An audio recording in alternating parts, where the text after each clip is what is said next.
The reason why I have to thank all of you is because dun sa first floor, may mga nagsasabing hindi papapasukin ng resource persons natin. So kailangan ko po silang sunduin.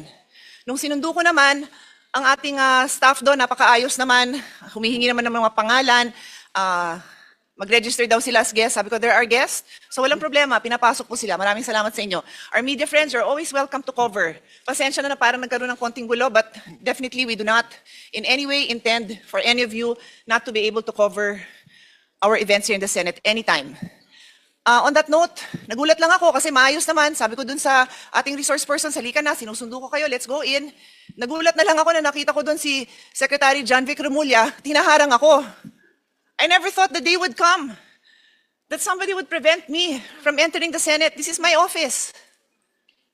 Again, thank you. Hindi ko rin nakalain na yung Senate staff, yung media, dahil nasama na kayo doon, kayo pang nakatulong na makarating ako dito sa hearing na to. This is the Senate. This is the halls of democracy.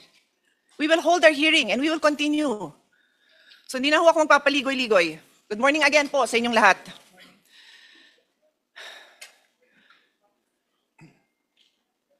Before I begin, I'd like to address a very important thing. Yesterday, a session was purportedly held by 12 senators, 12 po, in which committee assignments were declared vacant and chairmanship of this very committee, this committee on the Blue Ribbon, was allegedly replaced.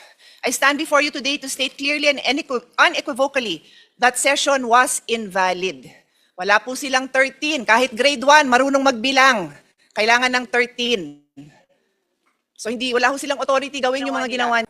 The 1987 Philippine Constitution states, Narinig ko kayong 22? Wala. 24.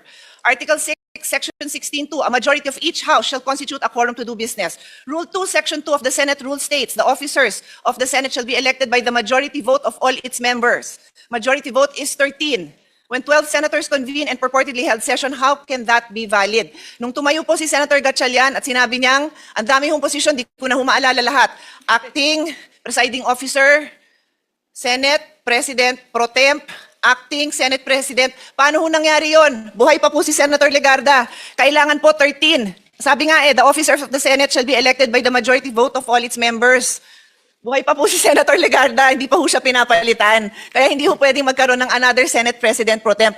I also say this for the sake of our staff na litong-lito na sa ginagawa ng mga kasamahan natin. Yan po ang reason kung bakit tuloy ho tayo, because I would happily give up this position. Alam niyo po yun, hindi ko pinapangarap na maging chairman dito. I'm just doing my job.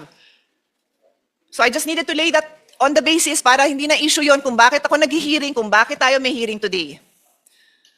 I have a longer speech, but because of the events that have transpired, I want to give the floor to the Senate President, and then I will turn this over to the subcommittee chairman, Senator Marcoleta. I have already issued a letter to him. Later on, babasahin ko. Nasa karapatan ko din po yon as chairman of the committee.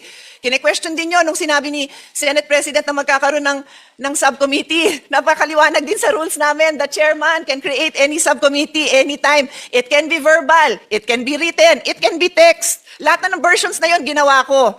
So valid po itong pag-create din natin ng subcommittee. In any case, nandito din po ako.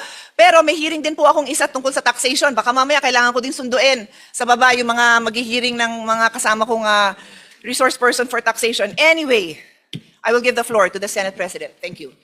Katotohanan, basis ng ating paniniwala sa Diyos, basis ng ating paniniwala sa isa't isa sa lipunan na to, basis ng ating 1987 Constitution ay katotohanan. Let's start out and make it this very clear. This is not against the administration. This is not for the administration. This is not for any political party. I ran in 2022 as an independent. I became Senate President with 13 people with different political belief. This is about the truth. So let me read this into the record. Revised Penal Code as amended by Commonwealth Act number 264, restored by EO number 187.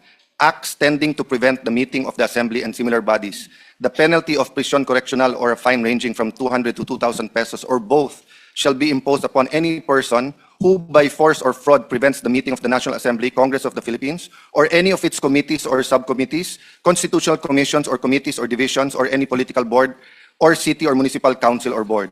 Article 144, as amended by Commonwealth Act 264 as restored by EO 187, disturbance of proceedings. The penalty of arresto mayor or a fine of 200 to 1,000 pesos shall be imposed upon any person who disturbs the meeting of the National Assembly or any of its subcommittees, committees or subcommittees, constitutional commissions or committees or division thereof, or any provincial board or city municipal council or board, or prevent or in the presence of any such body should behave in such a manner as to interrupt its proceeding or to impair the respect due to it. I shouldn't have to read this. We do not want to put the Senate staff in the middle. But I invite the Blue Ribbon Committee staff, I invite the staff of the Senate, while thanking the Office of the Sergeant at Arms, thanking the ladies and gentlemen who opened the doors to us today, who assisted Senator Pia to make sure that our resource persons are here today. As a point of order, Madam Chair, Rule 3, the President, his duties and powers. Section 3, letter E, to have general control over the session hall, the antechambers, corridors, offices of the Senate. Nandyan din yung power to dismiss any employee for cause, which dismissal in the case of permanent classified employees shall be in conformity with the civil service laws. I agree, let's not put the burden on the employees, but now it's a matter of conscience. Ladies and gentlemen of the Senate, you know the law. You work for the Senate, you work for lawmakers, you work for the Republic of the Philippines. Alam nyo kung anong tama at mali.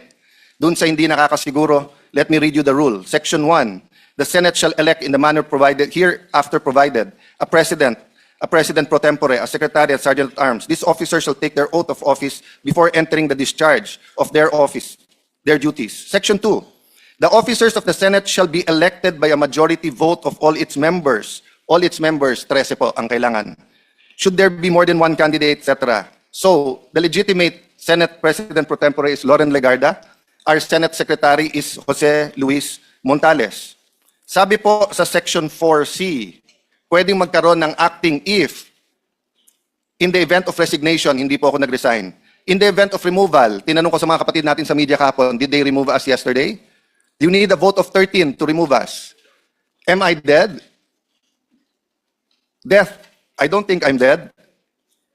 Absolute incapacity of the President. Siguro naman po, I'm in control of my faculties, physical and mental, emotional and spiritual. Ano po ang sabi ng Section 10? Ipalagay na po natin, yung sinabi ni Senator Pia ay mali. Ipalagay na natin na yung katahimikan ng lahat ng mga dean ng mga law school ngayon, na sunod-sunod ang kanilang manifesto, pero kahapon tahimik silang lahat dahil alam nilang mali at hindi malturo sa kanilang mga estudyante. Sabihin nyo na po, sabihin nyo na tama yung kahapon. Ano sabi ng Section 10? The term of office of the President pro tempore, the Secretary and Sergeant at Arms, shall begin upon their election and shall end when their successors shall have been elected. Nahalal na po ba yung kapalit ko? Yung nag-press con po kanina, nahalal ba siya bilang Senate President? Hindi po. Siya mismo nagsabi, naghihintay pa sila ng 13. So, ladies and gentlemen, we will continue to function.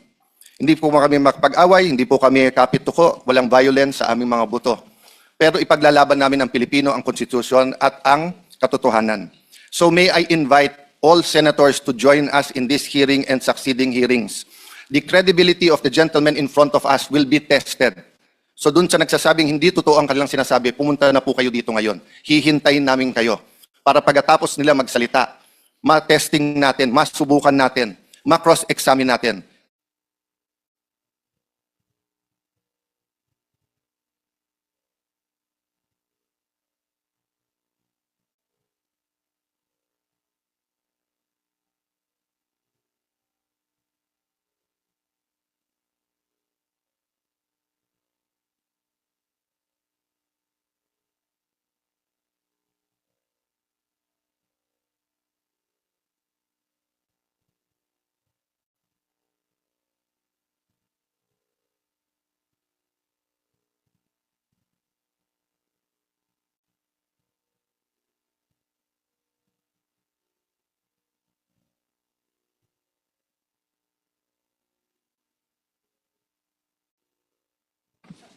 Magandang umaga po sa ating lahat, lalong-lalo na po yung mga inimbita nating mga resource persons sa umagang ito. Ngunit nakikita ko lamang po yung matatapang at magigiting na mga ex-soldiers ng ating bansa.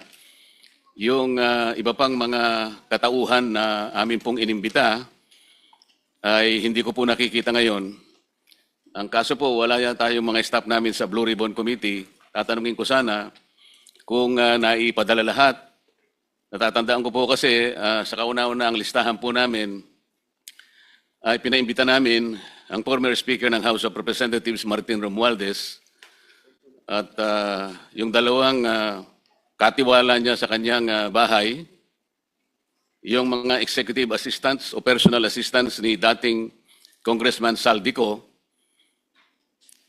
at inimbitahan ko rin ang ombudsman o yung kanyang representative. Natatandaan ko pa rin po na naimbita ko rin ang secretary ng DPWH o ang kanyang representante sa umagang ito. Wala po sila. Ngayon, ang ibig sabihin nito ay mukhang ayaw nilang igalang ang patawag ng committee ito.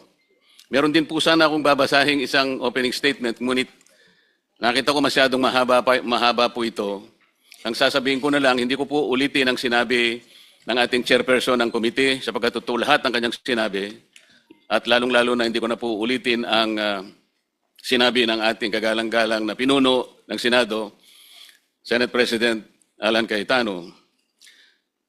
Ang gusto ko na lamang pong bigyan ng emphasis. Sa sinabi po kanina ni Chairperson Pia, maging ako po ganun din ang damdamin ko. Hindi naman namin pinagpipilitan ang sarili namin na kami ang manguna sa Blue Ribbon Committee. Nagkataon po nung una ako po inahirang, dala po ng tungkulin, ay binalikat ko po yon.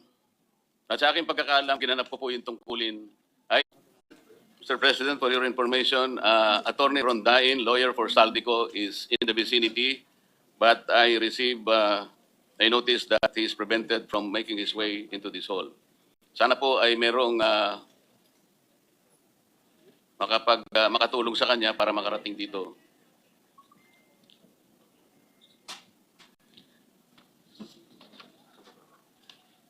Nasa baba yata. Yes, maybe ask some of our staff to see what's happening there and then kung kailangan namin susunduin natin.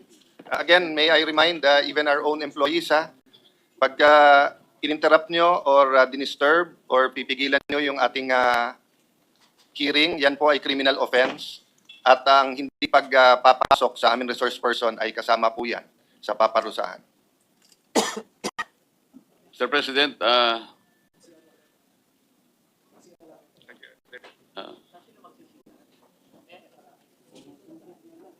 Sir, meron dito sa likod, dito na lang po para mas safe. Sasama na lang po kayo. Dito na po kayo.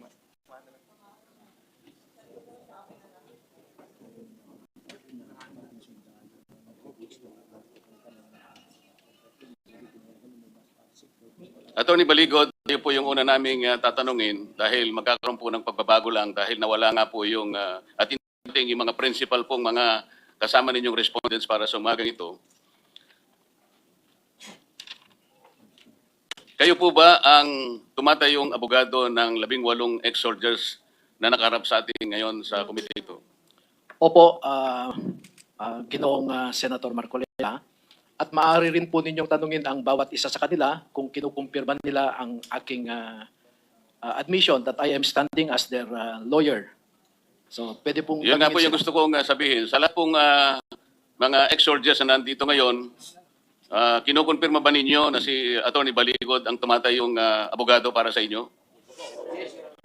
Salamat po. Yes, ma'am. Mr. Chair, may susumbong lang po. Maraming nagte-text na sinusubaybayan ang ating hearing ngayon at ang nirereklamo ay hindi lumalabas sa Senate website, pinagbawalan daw. At yung iba naman sa ibang plataforma ng media, pinapatay ang coverage, putol-putol at choppy. Kung pwede lang po, hayaan natin na marinig ng sambayanan ang testimonya ng ating mga Marines. Salamat po sa inyong ulat, Madam Senator. Talaga pong gagawin nilang lahat ng bawat isang ex-soldier na nandito ngayon. Gusto lang namin ulitin na maaaring na-impluensya, na-confuse ang iba naming mga staff dito dahil sa ginawa nila. Akala po nila yung 12 pinangangatwiranan, nagsasite pa po sila ng jurisprudence, Abiling versus Cuenco. Kahit na po bar flanker, kahit hindi po pumasa sa bar, ay maintindihan niya na hindi applicable yung mga sinasabi nila. Pati po yung sinasabi nila noong panahon ni Senate President Drilon, 12 lamang po ay okay na pong maging komunikasyon mula sa opisina ng ombudsman na ginamit niya ito, nag-react man lang siya kung anong gagawin niya, kung paano niya itatrato itong pinagsama-samang salaysay ng inyong mga kliyente. sumulat po sa akin ang isang director ng Office of the Ombudsman, Records Division Chief, na sinasabi na yung pinagsamang simpaang salaysay ay dapat daw po isa-isa lamang, hindi pinagsama. At noong gagawin na po namin yun, ay nakatanggap naman kami ng subpoena galing sa National Bureau of Investigation na ayon sa kanilang subpoena ay inutusan sila ng Office of the Ombudsman to conduct an identity verification doon sa mga nakapirma doon.